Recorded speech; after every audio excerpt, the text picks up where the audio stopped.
Welcome back as we take you to a very deep and amazing journey of relaxation of bedtime story.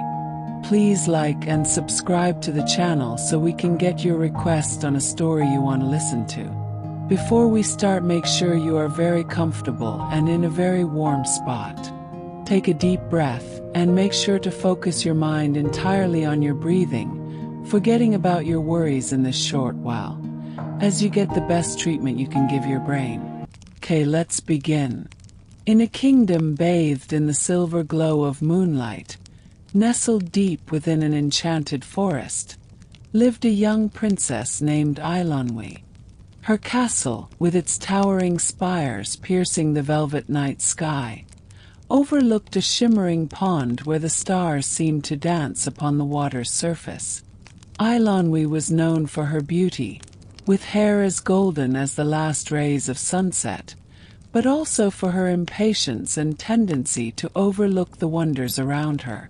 On this particular evening, as the crickets sang their nightly lullaby, she wandered to the pond with her most treasured possession, a golden ball that gleamed like a captured piece of the sun. It had been a gift from her late grandmother, and she often played with it under the dreamy canopy of ancient oaks, where the air carried the scent of moss and wildflowers. As she tossed the ball higher and higher, lost in her own thoughts beneath the twilight, it slipped from her delicate fingers and rolled straight into the dark, rippling depths of the pond. Her heart sank as the golden gleam vanished beneath the water, swallowed by the inky blackness of the night. She stood frozen, her violet gown brushing against the damp grass, staring at the still surface as if willing the ball to return under the watchful gaze of the crescent moon. A soft croak broke the silence, startling her from her reverie, and her eyes darted to a small emerald-green frog perched on a lily pad, its eyes glinting like tiny stars. "I can fetch your golden ball, princess," the frog spoke in a voice as smooth as the evening breeze. "But in return, you must promise to be my friend and share a meal with me under the moonlight." Eilonwy recoiled at the thought, her nose wrinkling in distaste at the slimy creature, but the loss of her precious heirloom gnawed at her heart. With a reluctant nod, she agreed, though her mind raced with ways to avoid honoring such a strange bargain. The frog, with a graceful leap, dove into the shadowy depths, the water barely rippling behind him, and soon emerged with a golden ball clutched in his tiny webbed feet, its surface reflecting the pale lunar light. Eilonwy snatched it eagerly, her fingers brushing against the cold, wet metal, but instead of gratitude, she turned and fled back to the castle, her footsteps echoing in the quiet night, leaving the frog alone by the pond's edge. Little did she know, as the stars blinked down in silent judgment, that this small act of dishonesty would set in motion a tale woven with magic and dreams.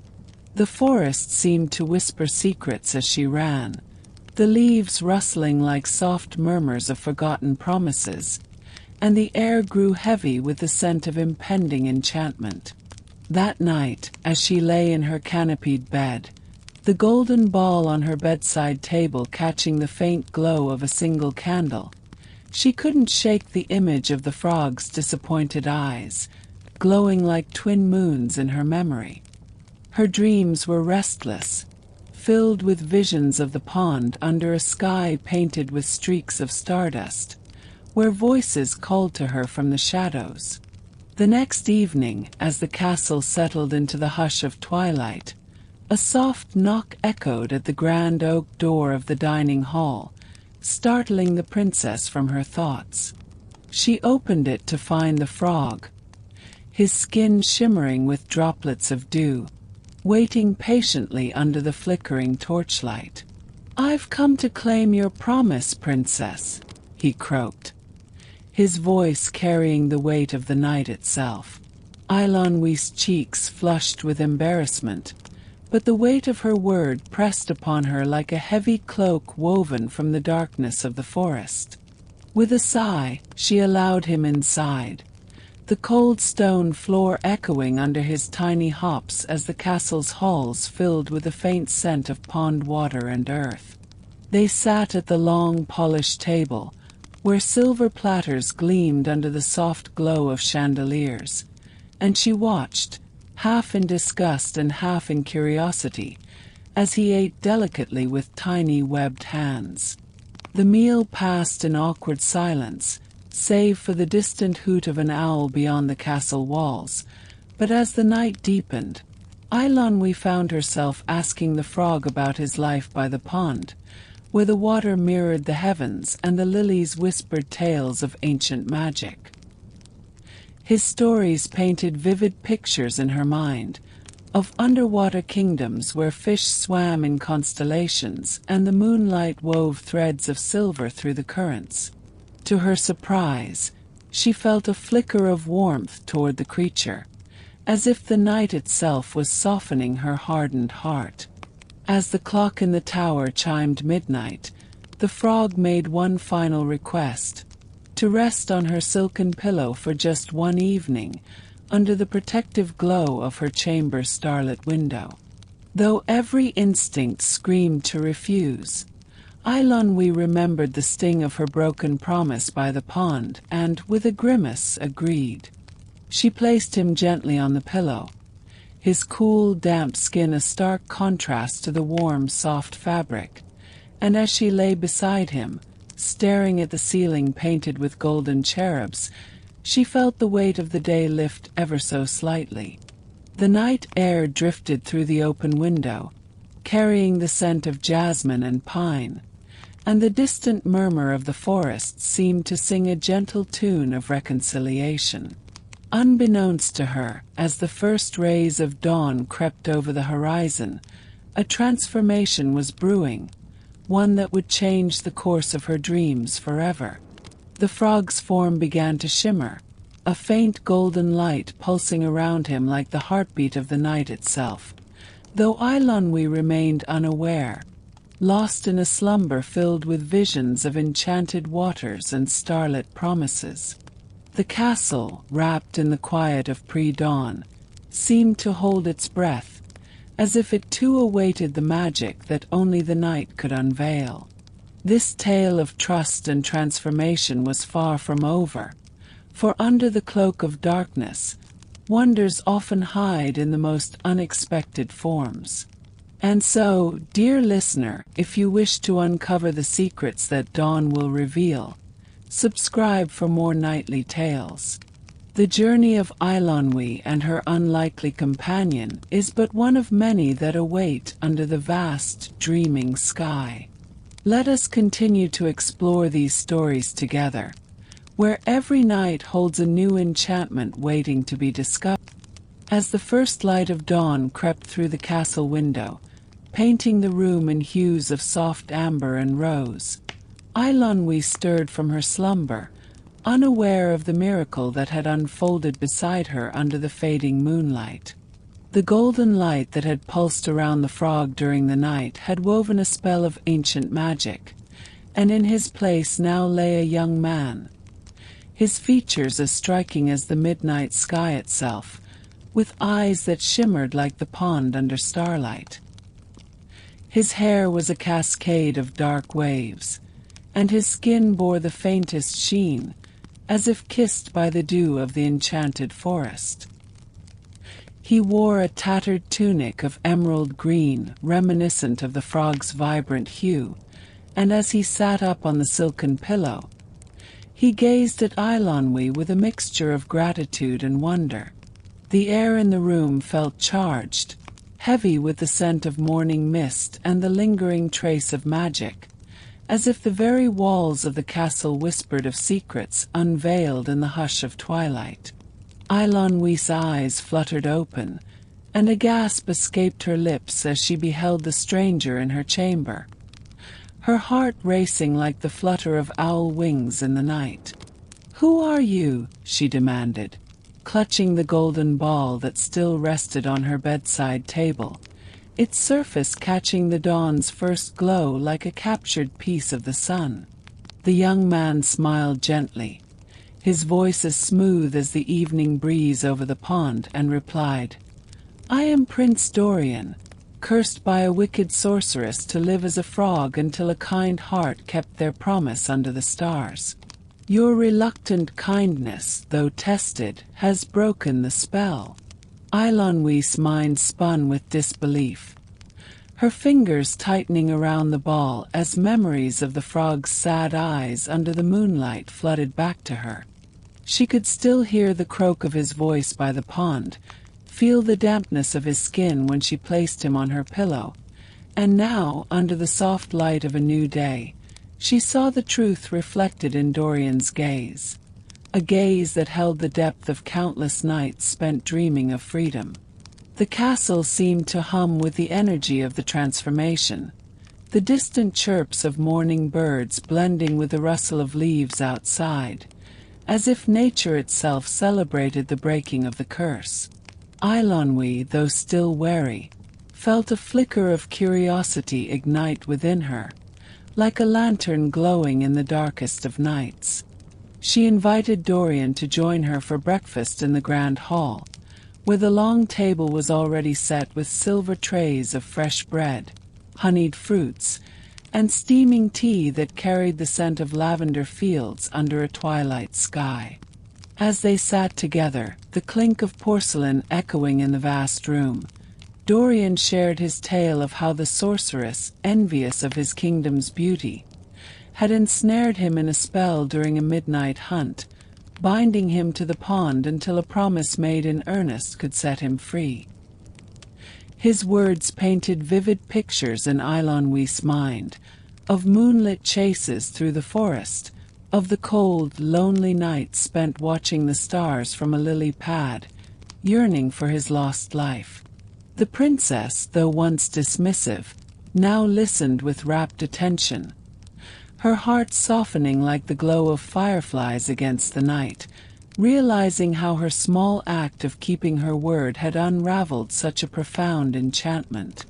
As the morning sun climbed higher, casting golden beams through the stained glass windows, a new challenge loomed on the horizon, for Dorian revealed that the sorceress still lingered in the enchanted forest, her dark magic tainting the dreams of all who dwelled near. The air grew heavy with the weight of his words, the scent of tea mingling with the faint, earthy aroma of the forest that seemed to seep through the castle walls, as if warning of dangers hidden beneath the canopy of night. Eilonwe, though hesitant, felt a spark of duty within her, a desire to right the wrongs of the past, much like the way the moon always returns to guide the lost through the darkness. Together, they resolved to venture into the heart of the forest at dusk, where the shadows grew long and the air thrummed with ancient power, to confront the sorceress and free the land from her grip. The princess, donning a cloak of deep indigo that mirrored the twilight sky, and Dorian, armed with a blade forged under a full moon, prepared for the journey as the castle bustled with whispers of their daring quest. The day passed in a blur of preparations, the scent of polished steel and fresh pine filling the air, while the distant howl of a wolf under the emerging stars reminded them of the wild magic they would soon face. As evening fell, wrapping the world in a blanket of violet and silver, they stood at the edge of the forest, the pond behind them reflecting the first glimmers of starlight, its surface whispering promises of courage and hope. Eilonwe's heart thudded in her chest, but Dorian's steady presence beside her felt like an anchor in the vast, dreamlike expanse of the night, guiding her forward into the unknown. The trees loomed tall and ancient, their bark rough under her fingertips, exuding the musky scent of time itself, as unseen creatures rustled in the undergrowth, their eyes glowing like tiny moons in the shadows. The path ahead was cloaked in mystery, the air thick with a hum of magic that seemed to pulse with every step, as if the forest itself dreamed of their arrival. Dorian led the way, his steps sure and silent, while Eilonwy clutched her golden ball, now a talisman of their shared journey, its glow a faint beacon against the encroaching darkness. A sudden chill swept through the trees, carrying the scent of damp earth and something darker, something bitter like the edge of a nightmare, signaling that the sorceress was near. They pressed on, the crunch of leaves underfoot blending with the distant hoot of an owl, until they reached a clearing where the moonlight poured down like liquid silver, illuminating a figure cloaked in shadows as deep as the void between stars. The sorceress turned, her eyes glinting with malevolent fire, and a smirk curled her lips as she hissed. So, the frog prince returns under the night's veil, with a spoiled child at his side. Eilonwy bristled at the insult, but Dorian's hand on her shoulder steadied her, his warmth a reminder of the promises kept in the quiet of midnight. The sorceress raised a gnarled staff, its tip crackling with dark energy that smelled of burnt ash and despair, and the air around them thickened, as if the night itself was being woven into a trap. But Eilonwy, drawing strength from the memory of her grandmother's gift and the courage born under the stars, stepped forward, her voice clear as a bell in the still night, challenging the sorceress to undo her cruelty. Dorian unsheathed his blade, its edge gleaming with the light of 1,000 moons, ready to protect the princess and reclaim his kingdom's peace. The battle that ensued was fierce, the clearing alight with bursts of magic that painted the sky in streaks of violet and gold, the scent of ozone mingling with the earthy aroma of the forest floor.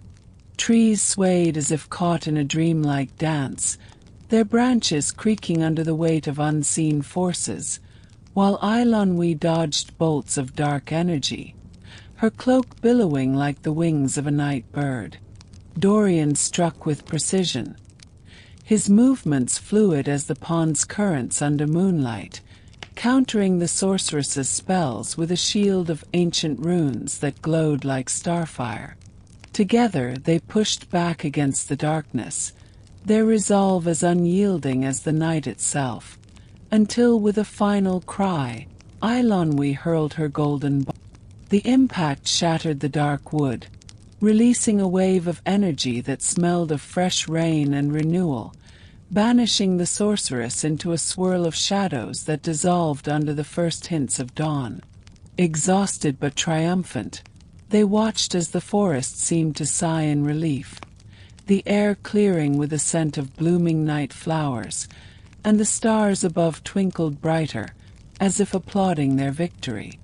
As they made their way back to the castle under the softening sky, the first light of morning kissing the treetops, Eilonwy and Dorian shared a quiet understanding, a bond forged in the heart of the night's trials.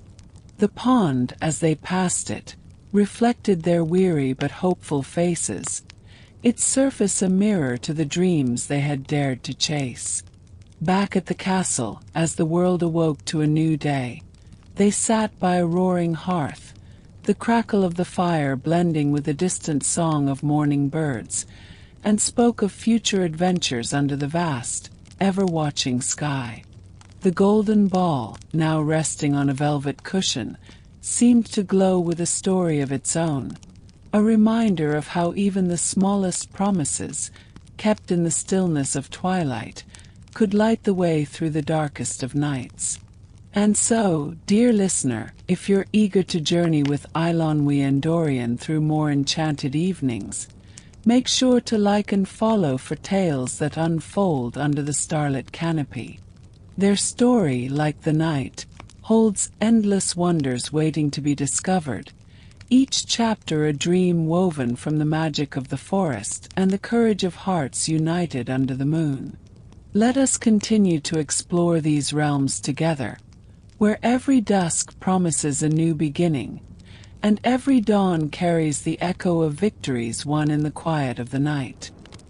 As the days following their victory over the sorceress stretched into weeks, Eilonwy and Dorian found a quiet rhythm within the castle walls, their bond deepening like the roots of the ancient trees in the enchanted forest. The golden ball, now a cherished relic of their shared triumph, rested on its velvet cushion in the grand hall, catching the flickering light of torches at night and the warm glow of the sun by day. Its surface seemed to hum with a lingering magic, as if it held whispers of untold stories waiting to be unraveled under the next twilight. The castle itself felt lighter, the air no longer heavy with the shadow of curses, but instead filled with the scent of blooming jasmine carried on the evening breeze through open windows. Yet, beneath this newfound peace, a subtle unease stirred in Eilonwy's heart, like the faint rustle of leaves before a storm under a starless sky. One evening, as the sun dipped below the horizon, painting the sky in shades of deep crimson and violet, a messenger arrived at the castle gates. His cloak dusted with the earth of distant lands and his eyes shadowed with urgency. He bore a scroll sealed with wax the color of midnight, its emblem unfamiliar to Eilonwy, but causing Dorian's expression to harden like the frost on a winter's night. The hall grew silent, the crackle of the hearth the only sound as Dorian broke the seal. His fingers steady despite the tension that coiled in the air like a serpent in the dark. The message spoke of a new threat rising in the far northern mountains, where the peaks pierced the heavens and the winds howled with the voices of forgotten spirits. A sorcerer, once an ally of the defeated sorceress, had unearthed an ancient artifact, a mirror forged in the fires of a fallen star, capable of bending dreams into nightmares that bled into the waking world. Villages near the mountains reported sleepers who never woke, their minds trapped in endless loops of terror, while the air grew thick with the scent of ash and something colder, something that whispered of death under a moonless night. Eilonwy, her indigo cloak draped over her shoulders like a piece of the evening sky, felt the spark of duty reignite within her, though it was now tempered by the weight of experience. She glanced at Dorian, whose eyes shimmered with the same determination she had seen in the forest clearing, a resolve as unyielding as the pond's still surface under starlight. They knew they could not ignore this call, for the magic that lingered in their world was a double-edged sword, beautiful yet dangerous, like the first frost glittering under a dawn that promised both light and chill. Together, they resolved to journey north at first light, to confront this sorcerer before his nightmares spread further, tainting the dreams of innocence as the night deepens into shadow. The castle bustled once more with preparations, the clink of armor and the scent of oiled leather mingling with the sharp tang of pine as supplies were gathered for the arduous trek. Servants whispered of the northern mountains, of their jagged paths and the eerie glow that sometimes danced on their peaks, like ghostly fires under a sky heavy with unseen eyes. As dawn broke, casting a pale golden light over the dew-kissed courtyard, Eilonwy and Dorian set out, their breath visible in the crisp morning air that carried the faint musk of the forest beyond. Dorian's blade, still gleaming with the light of 1,000 moons, hung at his side, while Eilonwy clutched the golden ball, its warmth a quiet comfort against the uncertainty that loomed ahead like a storm cloud on a twilight horizon. Their journey took them through rolling hills where the grass swayed like waves under the moon, and past villages where children stared wide-eyed at the pair, sensing the weight of magic that clung to them like the scent of rain before a downpour. Each night, they camped beneath the vast canopy of stars, the air thick with the earthy aroma of moss and the distant howl of wolves echoing through the darkness, reminding them of the wildness that thrived beyond the castle's safe walls. Dorian shared tales of the northern mountains from his childhood, of legends whispered by firelight about spirits who guarded the peaks, their eyes glowing like embers in the night, and of a hidden pass where the wind itself sang of ancient sorrows.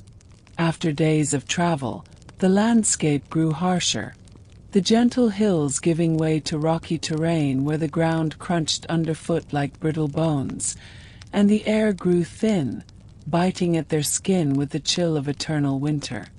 The mountains loomed before them, their peaks shrouded in mist that swirled like ghostly veils under a sky of bruised purple, the scent of snow and stone heavy in every breath.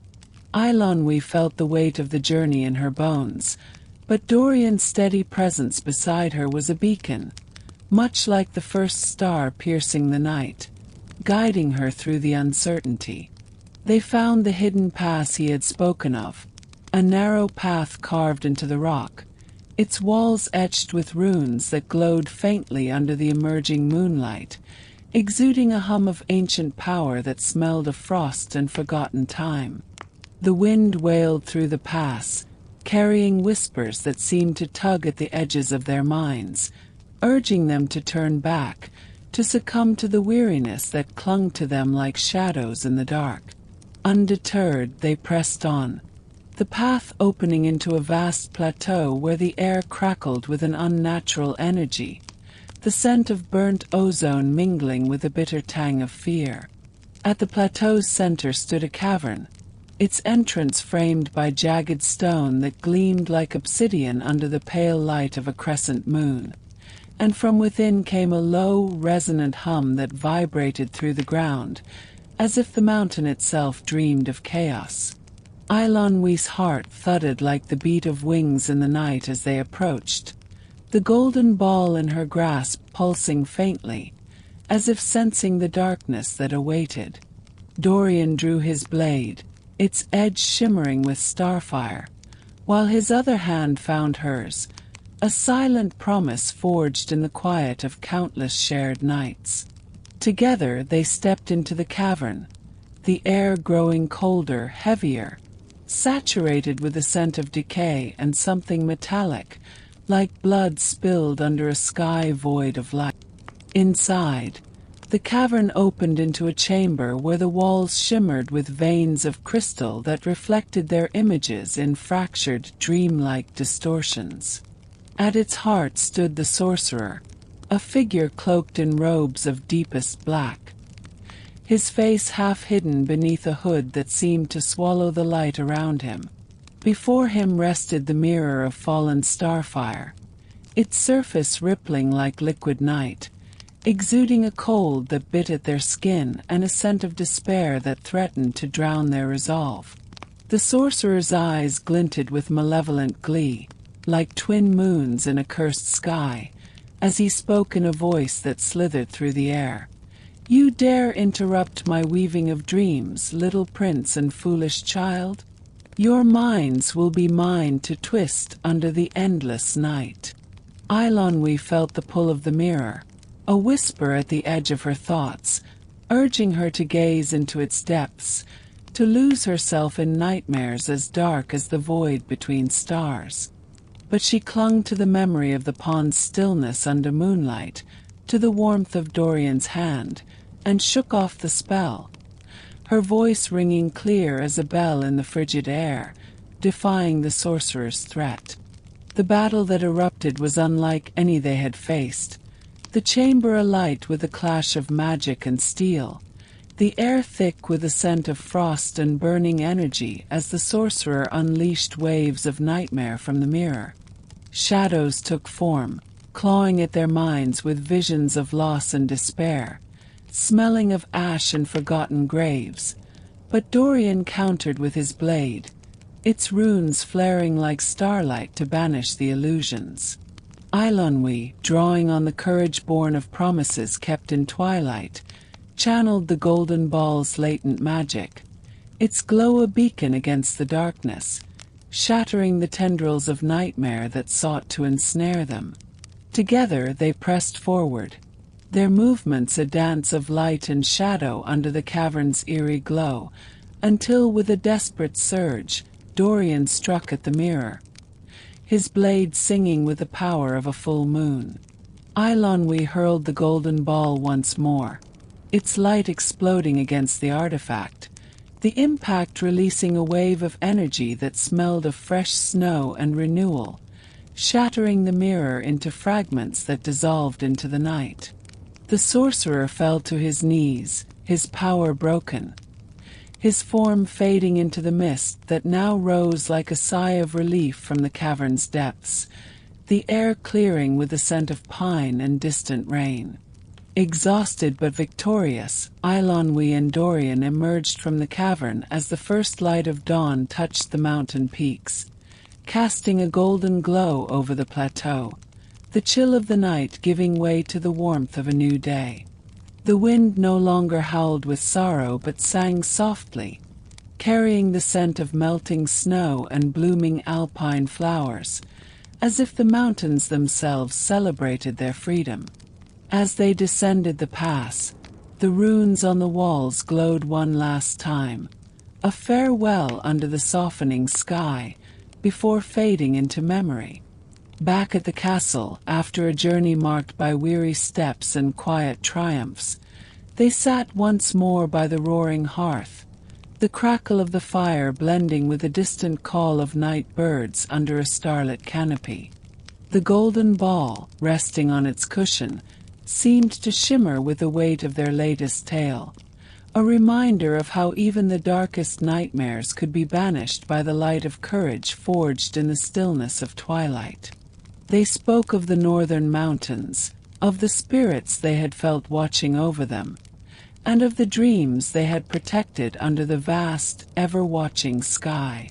A new understanding settled between them, a bond tempered by trials faced in the heart of night, as strong as the ancient stone of the peaks they had conquered.